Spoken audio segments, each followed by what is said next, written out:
All right. Question number 9, again, a little bit trickier because you don't have all the definitions. But one of the definitions of a rectangle, so we haven't really defined a rectangle. There's lots of things a rectangle has. 4 right angles, a rectangle has blah, blah, blah. But one other thing that you know about a rectangle by definition is that its sides opposite from each other are parallel. So if they've told us here that ABCD is a rectangle, that means that this side AB is parallel to DC. So these two sides are parallel.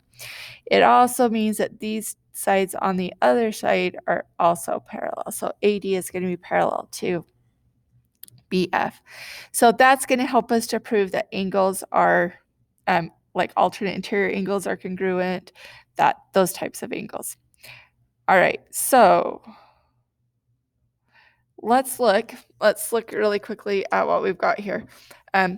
We're trying to prove that AE, so that this part compared to EG, that part, we're trying to prove that that proportion is equal to AD, where's AD?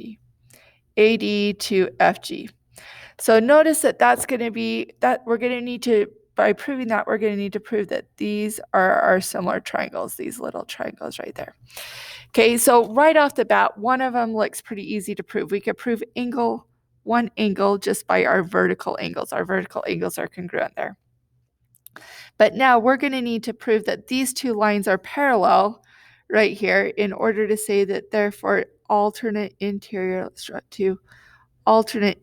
angles are congruent right there. Okay, so let's go ahead and do that. We're going to start with our given ABCD is a rectangle. That is given to us. Okay, so we really only need, since we use those two lines and not the other two, we're just going to say that therefore, since ABCD is a rectangle, that means that AD is parallel to BC. That is by the definition of a rectangle. Okay, so that's our new thing right there. All right, now let's go ahead, since we've already got the parallel lines, let's go ahead and prove that that angle, which is angle ADE, is going to be congruent to angle, this angle F, so EFG, angle EFG. And that is because they are alternate interior angles. And we know if we have parallel lines that alternate interior angles are congruent. All right, so we've got one angle here. We need our other angle. So we're going to go ahead and use our vertical angles and say that angle AED is going to be congruent to angle FEG. FEG right there. And that is because those are both vertical angles. Okay, so that's another angle. So we can now say that these two triangles are similar. Now, you have to be quite careful with how you're going to write this. We're going to say one triangle is similar to another triangle.